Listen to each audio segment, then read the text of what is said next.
Good morning. Thanks for everybody being here this morning. My name is Barney Bishop. I'm the president of the Downtown Business Association of Tallahassee. They reinvigorated the brand new version. We have some of our board members here today. Dan Parisi, raise your hand. Tasha Owen, Josie Tamayo, Eric Hamilton in the back. We have Michelle White. We have Al Pacini. So we have the Pacini and Parisi. They're brothers. If you see them next to each other, they're really brothers. Yes. So thank you very much.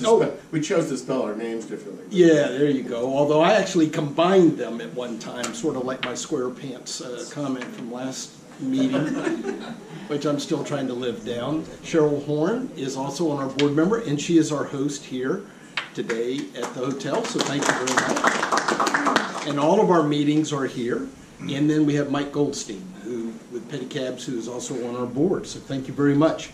I want to recognize two people that have just joined. One is Jimmy Cooper from the Aloft Hotel. Jimmy, there you go. Thank you, bud. Appreciate it. Thank you. And is Michelle here from Car Rigs? Sorry, I didn't catch you. Okay, great. Good to see you. Thank you so much for joining. We appreciate it.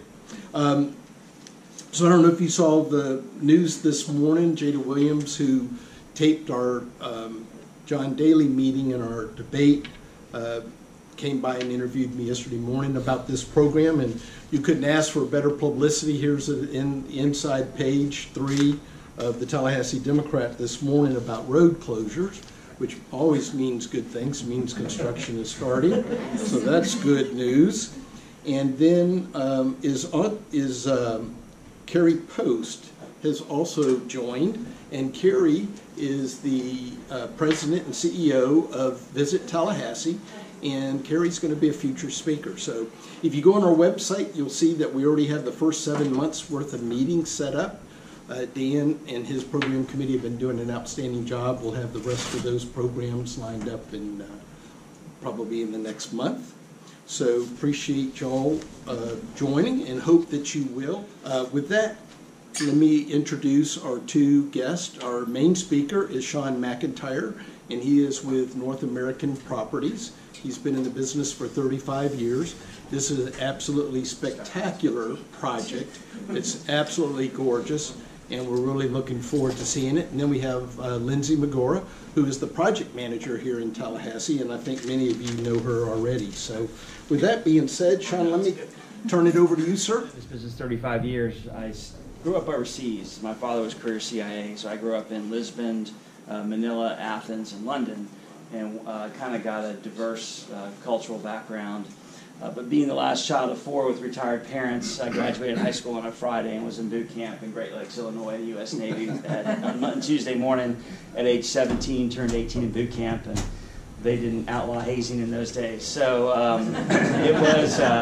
it was a tough beginning, but then I spent 4 years on the USS Michigan, which is a Trident missile nuclear submarine, spending 90 to 100 days underwater at a time. And so when people ask me how I take the pressure of public hearings and the press and everything else, I say, well, it really doesn't matter. I've spent my early part of my career standing a nuclear reactor watching a missile sub, so I'm really not too worried about what the press says. And so, I'm here, delighted to be here because it's groups like this that really start to understand projects such as this and spread the word through. I started as a pipe foreman on a utility crew laying sewer lines in Southwest Florida when I got out of the Navy, and I've been with North American 21 years and a partner for 8. There are 8 partners in our company. We have 380 employees countrywide, including 14 in Tallahassee, Florida, led by Lindsay and Kevin Gardner, who runs our construction arm. So we are Tallahassee-based, and we are moving actually into the Cascades Project. The Gain Street Corridor plan that was 10 years in the making, lots of public hearings, people were saying, why are you taking this road and moving it down? All that occurred before we really came to town.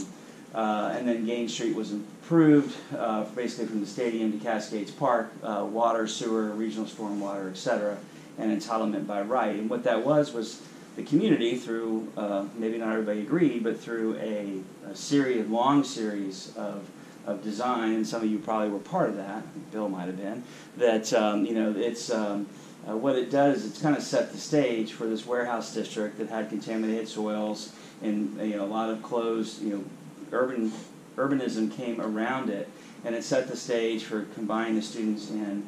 And we're on our 7th project there.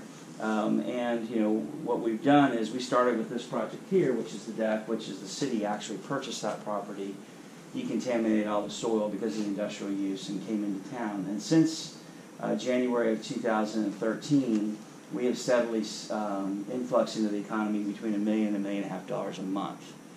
Dollars turn 2.7 times in this city, according to a lot of the different statistics. Gary could probably tell you that, but I think that $1 million a month at turning 2.7 times, about $3 million to $4 million a month, which is about $1 million a week of economic impact on Gain Street since we've come to town, and we're still going strong with the one we have at Stone Valley, the one that almost burned down a couple of weeks ago. We had a lift catch fire and almost burned the building down. So there is risk in this business also for those of you in insurance companies. But what it is here is that is the community had a vision. They put dollars in infrastructure, and then private development followed it. The land that we either own and or developed or currently own, we own one more large piece in that picture there, was paying $87,000 a year in property taxes in 2012.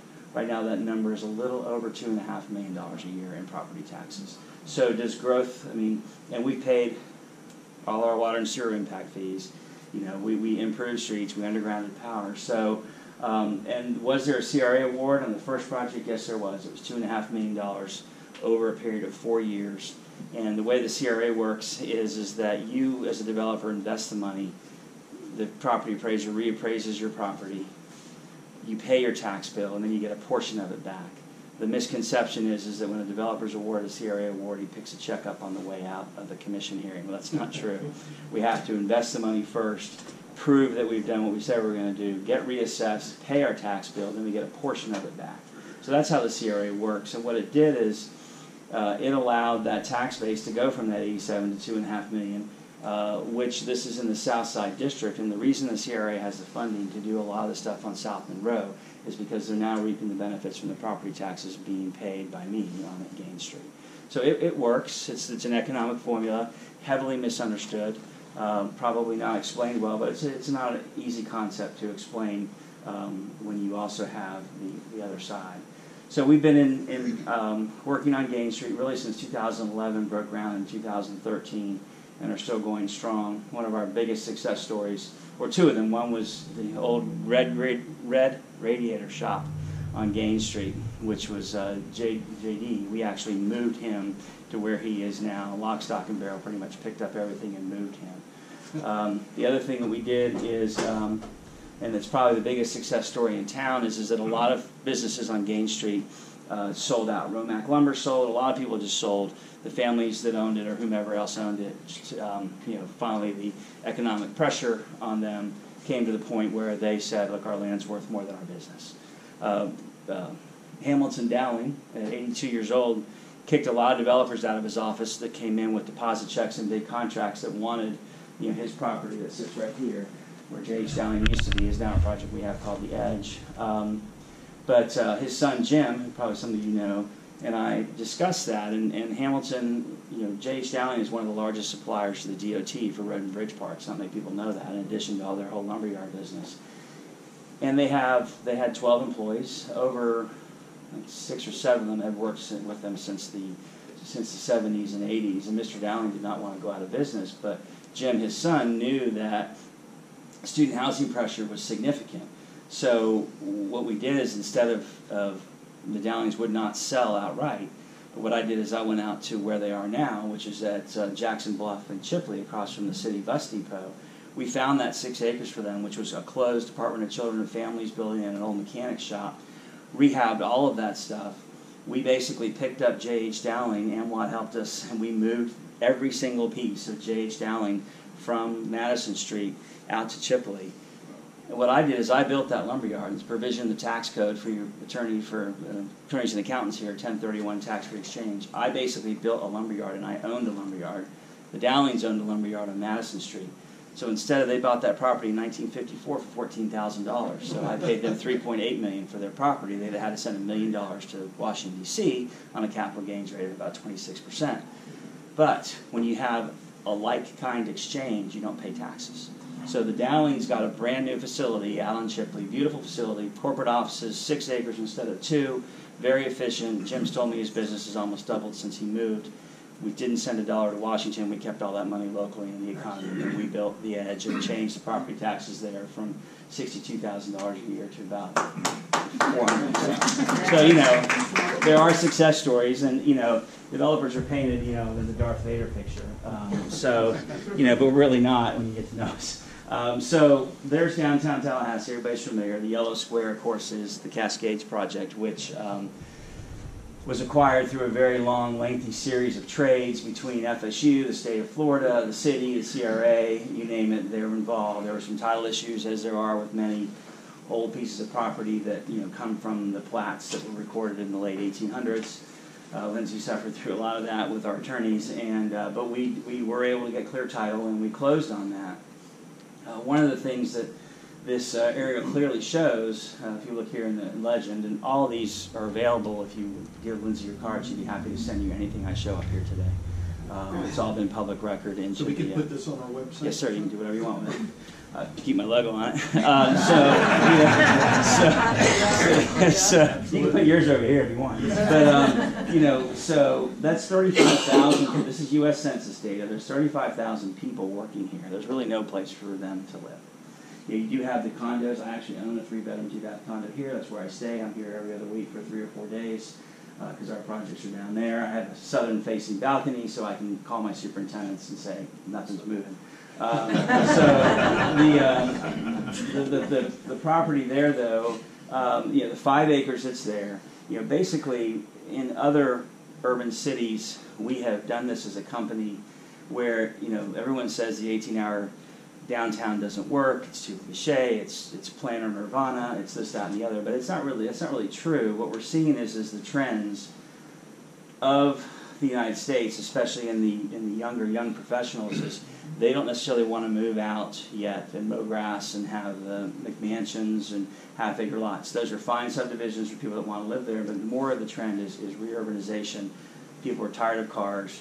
They're tired of other things, and then they want to move in. This is a very unique city where you have three universities, and you have a capital city, very much like Madison, Wisconsin. You have a connecting street, town to gown, as some of the people at FSU like to say. I sit on FSU's real estate board. I actually teach in their real estate class, Masters of Finance, in their for the young people in real estate. I've hired 3 of their students, and I've also hired one FAMU School of Building Construction student in the last 5 years. They all work for me, 2 in Atlanta, 2 here. So that community there, what it will do is you cannot just build one thing. You can't build the Edison on the edge of the park.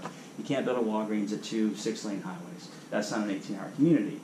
You've got to bring in the mixed uses at the same time. You can't build a restaurant and say it will succeed if you don't have the energy of people moving through it.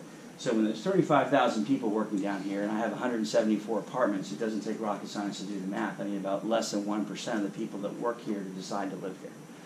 And so what we see is through our market studies is about 70% of our apartment dwellers will be under the age of 35 because they have probably gotten their first or second job in one of these buildings that you see here. They're not ready to make a purchase decision, but they want the amenities and they can afford to live there. This is not... this will be in the higher and the rent ranges, but they're not going to be priced out of town because you can only pay market if you're living here. It's only a percentage of your salary. So we've done those studies, and we'll talk about the CRA and property taxes in a minute, which will help keep the rents down. But so that really, and then you have, hotel, you know, in order to do that, you need to combine the mix of uses. And so in order to do that, you've got to develop a site plan, which we've developed here. And all this is cascadesproject.com also. But this is our site plan. So just to walk you around it very quickly, obviously everybody knows where this is. And so what you see, the white buildings are buildings I'm going to start building right now. We closed the roads yesterday, as the newspaper and TV said, because the first thing we have to do is work with the city to replace all the sewer that comes in these streets. When they laid sewer in the early 1900s, they used terracotta clay pipe, just like those pots that you get at Home Depot. Well, most of the downtown sewer is running through an old clay pipe. It runs right down Gadsden Street. Well, that's not going to work anymore. With Washington Square, ourselves, and other people coming, that is decaying. You've got a beautiful treasure of a park there that was a Superfund site to be cleaned up, so we need to do that. So the first thing we got to do is dig that whole road up and replace all the sewer, because you start down, you build up. You don't want to have to be digging way down in the streets when you have a 9-story building beside you. So the first thing you're really going to see is a bunch of underground work. The park stays 100% open.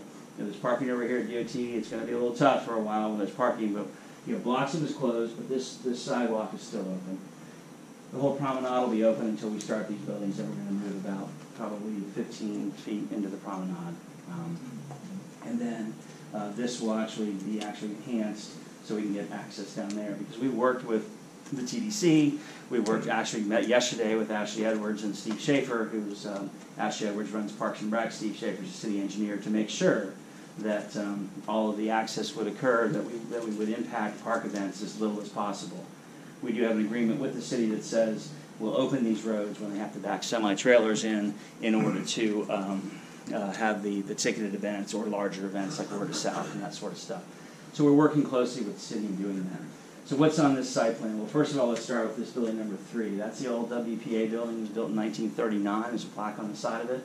It was a Leon County Public Health Unit. When we talked to our historical user group, which we formed to look at the corners of history here, the Mrs. Barnes and a few other people remember lining up on the street in order to get their vaccinations. They would walk up those steps, they'd get a shot, crying, and they'd walk back down again. But so they would line up the streets from the elementary school across the street. They'd walk across the street, they'd line up, they'd get their shot, and then the park, of course, wasn't there, and then they'd go back to school.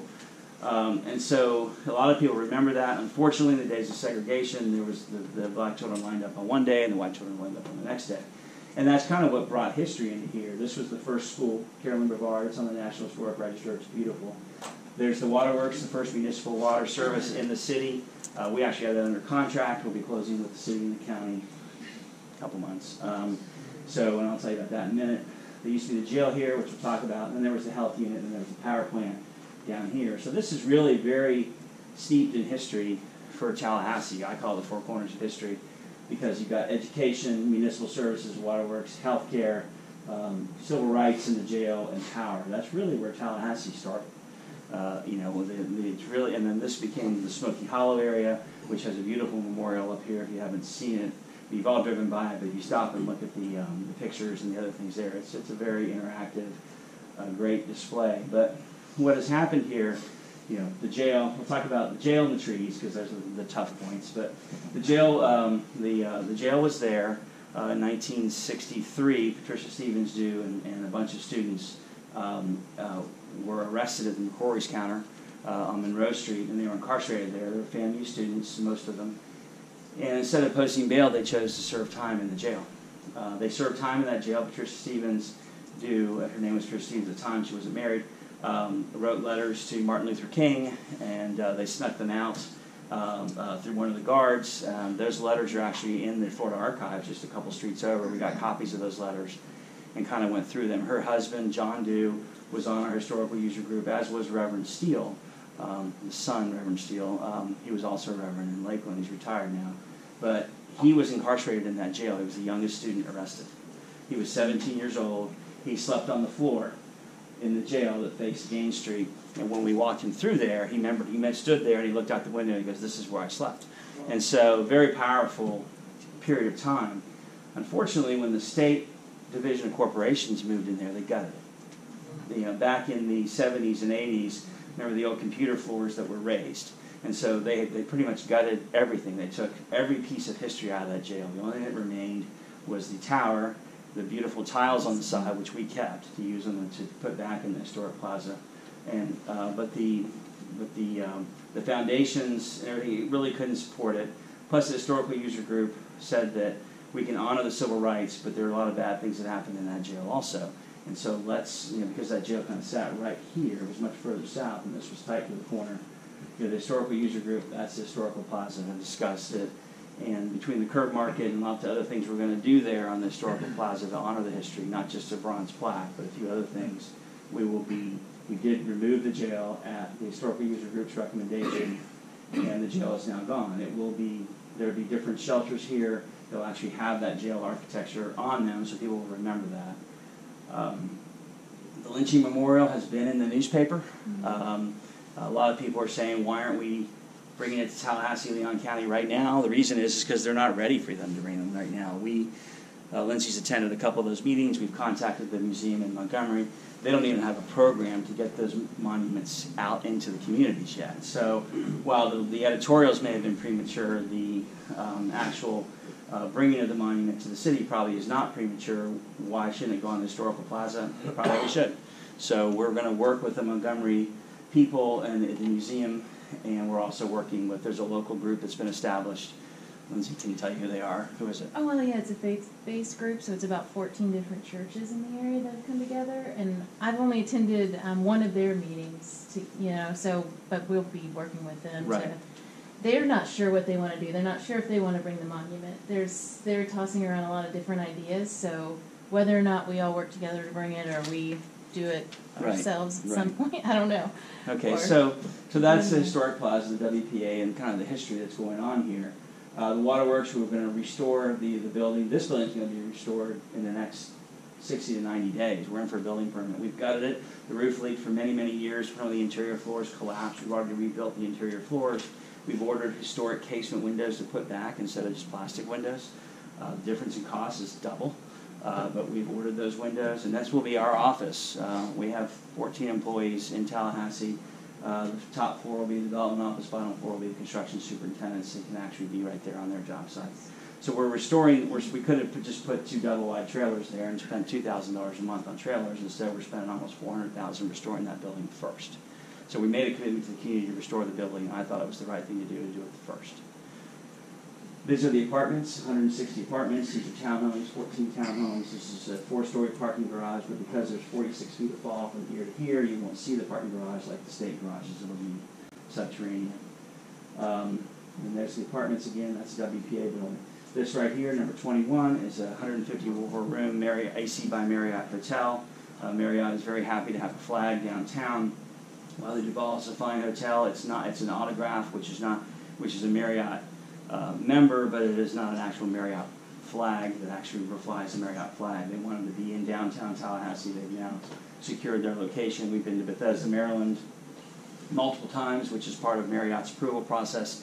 They fully approved the site. The drawings are done. They're being submitted, a full set of drawings, 1,000 pages, down to what the building looks like, etc., down to the last air conditioner in the last room. Those plans are ready and being submitted to the building department at the end of this month. This is the, underneath this there'll be a couple of restaurants in the park. That'll be a food hall, which is trending in a lot of urban areas. If you were to Google food hall, you'd see it in a couple of areas. There's a great one called St. Roque in New Orleans, and there's one in Miami called St. Roque. We're talking with various people to use that model. Then another restaurant here, coffee shop here. We come out of the public parking, you come right in here. First 2 floors of this garage are public parking. No Clayman Plaza style elevators. You're going to pull in, you're going to be able to see daylight through one of the areas to walk. You can walk right through. So no elevators, no doors, no scary spaces. That's one of my mottos, no scary spaces. Right here is an office building. It's multiple stories. The first story is the restaurant. Second floor, which is really third because the restaurant's 2 stories, fronts on this public plaza here, as does the Marriott. This is a 3/4 acre public plaza. You'll be able to put tents up here, weddings, the 5,000 square foot ballroom in the Marriott. So that's a nice area for people to be able to, the city and the TDC to be able to use for performance groups, etc. But CDC is also going to have about 9,000 square feet on the floor that comes out onto the public plaza, and also has a balcony that looks out the amphitheater and conference rooms. That space was part of a purchase and sale agreement with the city and the CRA in order for the TDC to have green room facilities to service the amphitheater forever. They're going to own that. And it's going to be an amazing space. It's going to have its own 3,000 square foot assembly area that's going to be able to cordoned off to use for municipal purposes and whatever Carrie and Ashley decided it can be used for. But it's going to be the locker room, dressing rooms, conference rooms, in order for the performers and to attract perhaps more performers being able to utilize the TDC amphitheater space, Capital City Amphitheater, for maybe get to the 10 ticketed events within 4 or 5 years after we open this space. But also that 3,000 square feet opens out onto this deck, so you can have various events and parties there. And then above that is 4 stories of office. Underneath this public plaza, again, because of the topography, there is 2 stories of parking. So if you're an office tenant here, you would pull in, you take the elevator up to your office. Done. No walking. And it's parked at a little over 3 per thousand for the office, and then there's extra parking over there, so you can just walk across the street. So we're self-contained within our parking here. We aren't relying on state garages or people finding public parking spaces to work here. And then these 2 buildings are future. This has been shown as a condominium building. It could also be apartments. Same with this. It could also be more office. There's flexibility within our zoning, so I can figure out, as we lease up, what's the most attractive use. So how do you create an 18-hour downtown community? You have multiple uses. There'll be 500 to 600 people a day coming through here, whether they're working they're living there. I mean, the best of all cases is someone that lives here, works here, uses the park, uses the restaurants. Publix is 4 or 5 blocks that way, and they deliver. So, if you want to work here, people are arriving, they can use the coffee shop, they can walk the park, they can have an after-hours beverage, and then they can either walk home or they could leave home. You have a 154-room hotel at a 90% occupancy, say. It's about 140 rooms a day turning.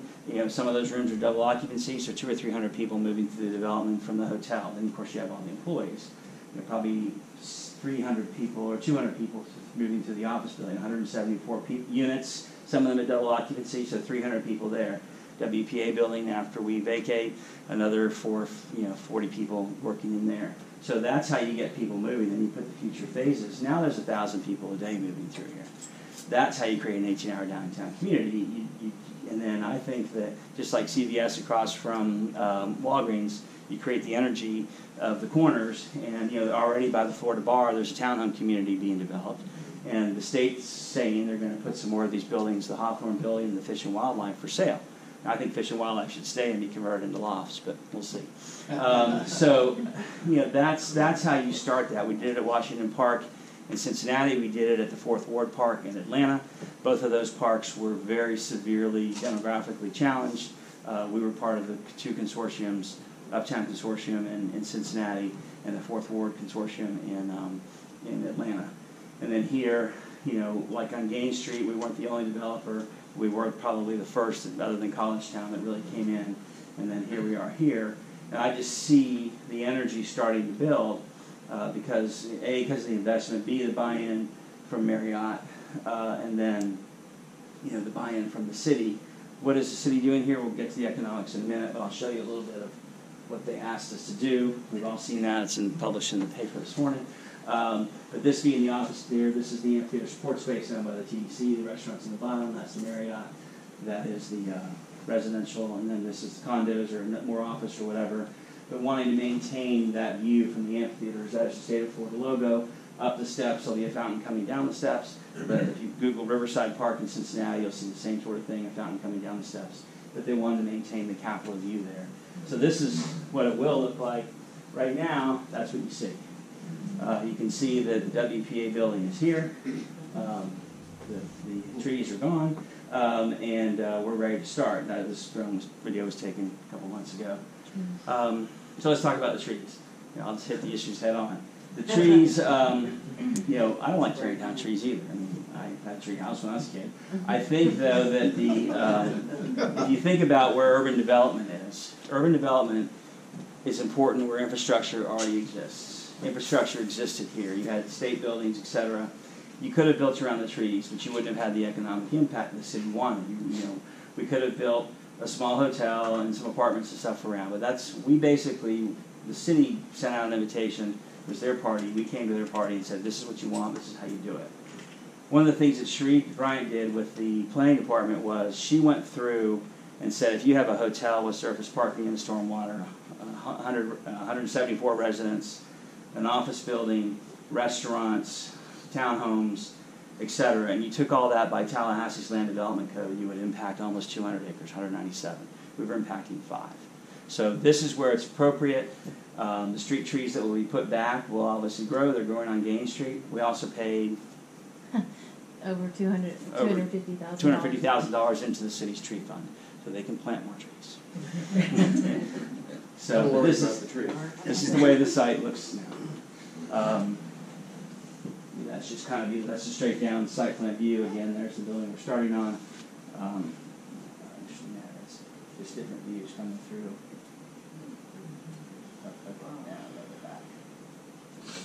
There we go.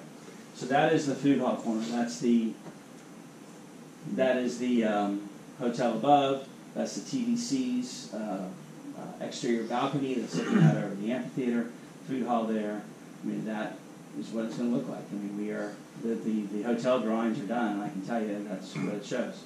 We went through a lot with the planning commission on keeping the architecture Tallahassee. No offense to my competitors, but the Onyx that's on College Avenue is not what Tallahassee wants. What Tallahassee wants is something that looks a little bit more like this, and that's what we're building. That's what we built on Gain Street. We're using real brick in the pedestrian home corner. This tree was slated to be removed, but in my discussions with the tree people, since it was in the right-of-way, that was a tree that the yellow ribbon was around, and so we left the yellow ribbon tree there. Is this our next one?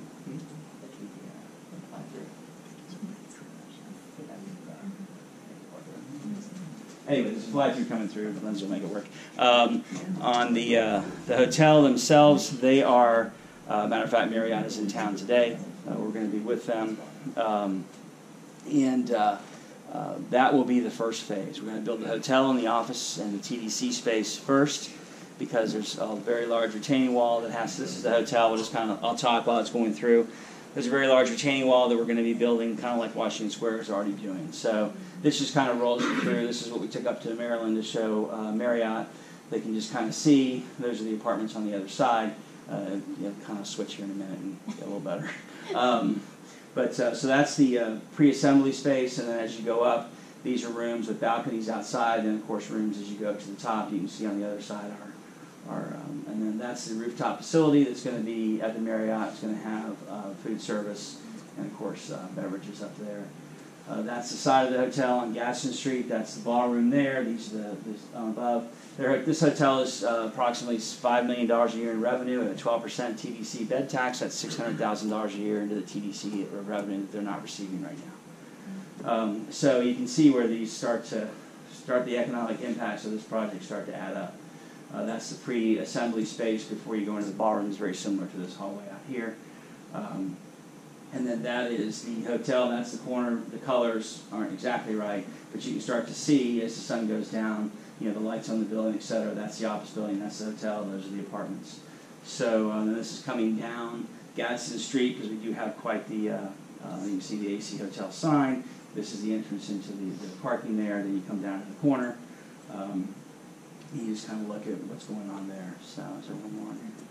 That's really So anyway, just kind of little snippets of what we're going to be seeing there.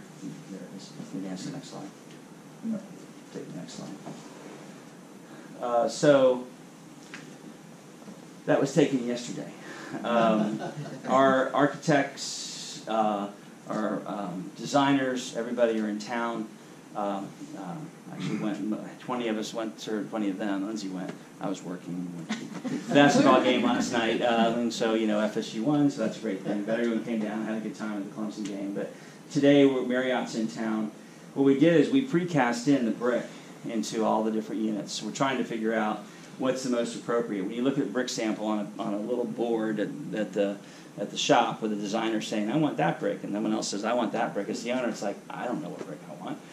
Make a bunch of bricks so we can come out there and pick it. So right now, if you were to walk out to Cascades Park and our fence was down, you would see that. We'll put the fence up afterwards. But we're just taking a look at the different textures, the different bricks, the different window openings, how things look, because this is important, as important to us as it is to the community, on what something's going to look like, in that scale.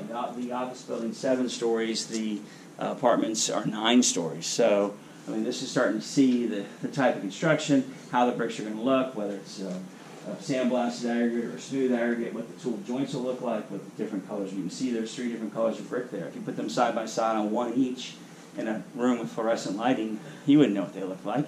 You got to put them out there in a large quantity in natural sunlight so you can actually see what these things look like.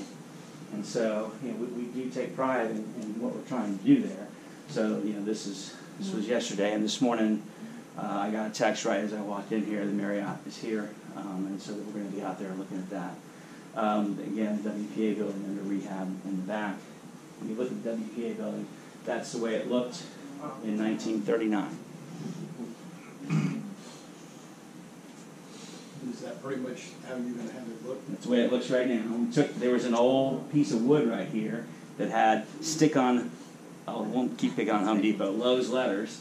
It said 325 East Gaines. It's just on a piece of wood slapped in front of this beautiful architecture. So we were very pleased. We didn't know that was there. But when we purchased the property, we were able to start doing a little bit more demolition than we did. We went ahead and pulled that off, and there it is. So you kind of look back at it. It's pretty interesting. So these casement windows don't exist now. They were replaced by the state with single hung and some double hung windows. The window, when we're done, 90 days from now, these windows are going to look just like this. And we're repainting the building to look exactly like that. We're not going to paint these black. We're going to paint them a darker gray, just so they can kind of see that it's there. But some people are worried that people are going to think we're a doctor's office. I don't agree with them, but I win every argument. And that's the inside now. You can see the state of Florida had plastered over the old beautiful brick when they moved in here. These are gorgeous hardwood floors that they stuck linoleum on. So we pull all linoleum back. We're going to sand and seal all those floors. And that WPA building will look a lot like it looked when it was first built. So we're at about $132 million. That does not include the hotel. So people ask, where's the 150 come from? The hotel will add, we're over 150 now. We're probably about 160. The jobs right there, everybody in here can read. With the wages, the indirect jobs, and the total economic impact, that's 289. The 350 comes when you add in the hotel in the future phases. And then when we're done, the amount of permanent jobs and the amount of annual income and indirect, etc. That's an annual impact after we open. The couple things is that one of the biggest expenses, as you all know in business, once you open a project is your real estate taxes. What we have negotiated with the CRA was a tax abatement for the first years to seed the project. And what that does is that allows us to spend more money on the project up front because our operational costs will be lower until the project stabilizes. So when we're able to pay our real estate taxes, let's say they're $100, they're going to be a lot more. You pay your $100 in your taxes. They give you a 90% ad valorem tax abatement. But you don't get $90 back because you're still paying your school board taxes. You're still paying your water management assessment. You're still paying all those other things you see on your tax bill. So a 90% tax abatement equals about 47%.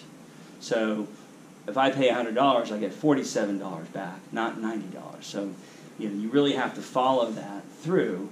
But what that does is we are going to get that tax abatement through the project. For example, our water and sewer impact fees are $2.2 million. Our building permits are $500,000. Tree fund, stormwater impact fee was $129,000. We've paid the city about $1 million so far, and we haven't paid our water and sewer, and we haven't paid our permit fees yet. Paid stormwater capacity, we paid the tree fund, paid $350,000 to underground the power, and so we really have contributing to the economy already. When people don't say, "What are you doing out there?" You just close the roads. The other thing is that the city is buying the public parking from us for about $7 million for 250 spaces, 2 full floors of parking on the park, but that allows us the public access to there. They don't pay us anything until we perform. We have to actually do the work. The building department has to give a CO, then the city pays us for the public parking. Same with the amphitheater sports space. We have to build the building, build the locker rooms, build the warming kitchen, build the ballroom. When it gets a CO, Carrie and Ashley are happy with it, then we get paid. So it is a very intensive upfront capital expense. And the city, there's also about $2 million worth of public improvements that we're doing on behalf of the city, like the replacement of the clay sewer pipe Again, we don't get that money until we perform. And then, once we perform, open the project, hopefully lease it all, pay our taxes, then we get 47% of them back for 14 years. 14 years. So we believe in the project, obviously. I've spent 3.5 years on it. Lindsay spent 2 years on it. We're here. One of my pet peeves is when you go to a public hearing and people say, as a Cincinnati-based developer, all this money's coming in and going right back out of state. That's really not true. Over 90% of the people that work on our workforce, in phase one, we had 600 people working a day. Our census yesterday was 216 people working for our company, whether they're my employees or people working for me on jobs. That money stays here. Somebody goes and they cash their paycheck.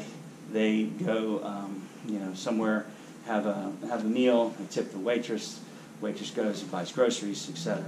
And we are invested heavily in this community, into FSU, into FAMU, and Publix is headquartered in Lakeland, or Worcester Publix is local. North American Properties is headquartered in Cincinnati. We also have an office here, and we're local. So we really enjoy being here. It's been a great community for us. When you Google Tallahassee, especially last fall, you didn't quite get a Chamber of Commerce response on Google, but it's coming back now. I Googled it this morning just for this example, and the TDC is one of the first hits on the first page. The Chamber of Commerce is, TalGov is. So this community is building it back up. I mean, when I was in the Navy and somebody did something wrong, you threw them in the brig. You didn't turn the ship around. So, any questions? Yes. This looks absolutely beautiful. So, two questions. When do you think this the first phase of it to be complete? The Marriott, the Firestone side, the Marriott office building, plans are for that to be open in the fourth quarter of 2020. And then the balance of it, the apartments in the spring of 21. If you go down Gain Street, you see we build things fast. Yeah. My general contractor in ARM won't agree with me, but I think once we get the building permit, it's production. It's logistics and production. I mean, to me, the ability for us to have negotiated with the city, to gone through this very long, arduous process and to persevere through it and to deliver the city what they asked us to deliver, and the community too. I mean, I consider the community the city. It's taken 3.5 years. It's only going to take me 2 years to build it. This is going to be a lot of precast concrete. A lot of these buildings are going to be built in factories and then placed. They'll be very strong and very good buildings, but the way we build things is if you go down Gain Street, you'll see we're quick. My Navy career taught me logistics pretty heavy, and that's really, we bring that down through our company. Sir? Second question is, you said that you had worked on similar projects both in Cincinnati and Atlanta in a park. So how would you rate working with the city of Tallahassee versus Cincinnati and Atlanta? Was it easier, about the same, tougher? There's different areas. I mean, in Cincinnati, it was a very large community effort to bring the symphony back to an old hall there, and so that was really the catalyst there. In the Fourth Ward Park in Atlanta, it just happened to be opportunity and growth. Here, I think it's a little bit of both. I mean, it is opportunity and growth.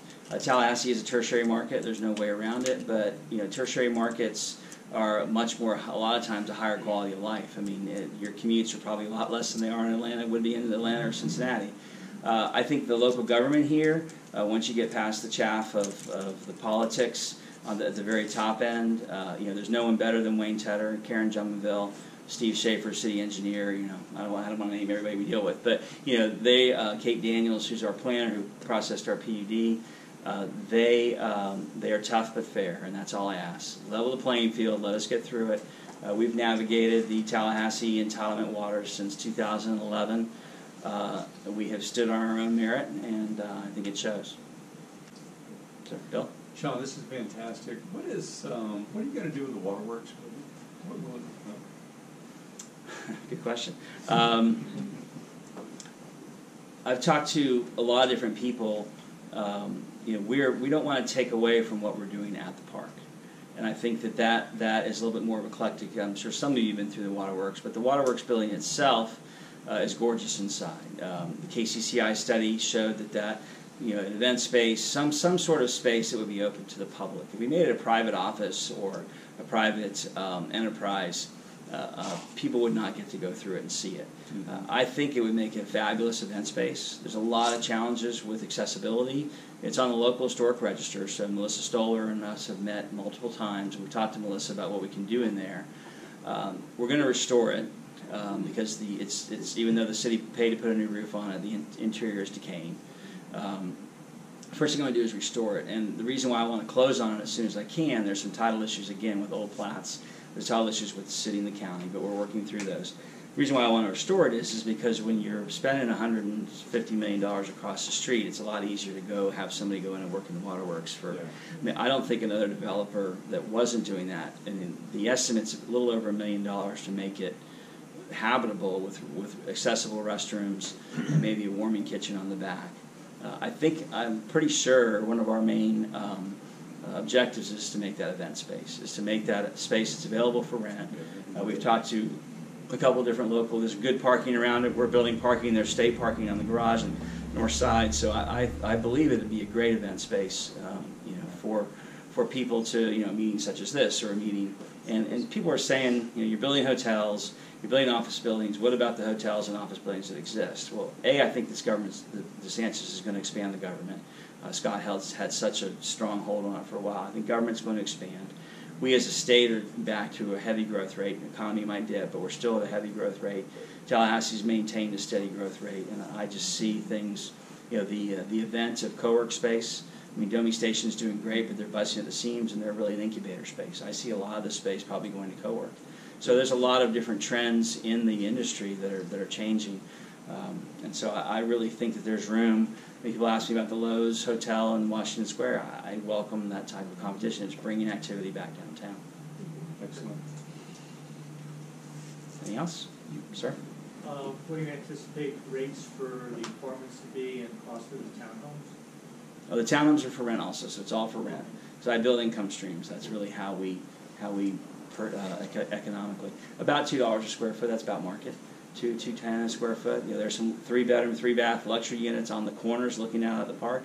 Those are going to be those will be $220 a foot. But I think that we're trying to be very careful. The building and I have a condo in up here, and those downtown condos that kind of got fractured are a lot of legislative. And while we welcome them here, I don't want to create a community that is only occupied part-time. And so we're limiting our rental to LLCs to a very small, not LLCs or Incs or whatever else. We want people, heads in beds. That's what we want. Anything else? All right. Shawn, so one last question. You had indicated to me before we started that this is your 7th project for North American Properties here. So how much, you planted a flag here, a huge flag in Tallahassee. What do you think your overall investment and commitment is here to this community? The build out of Cascades will put me at $500 million, $500 million. $500 million. Wow.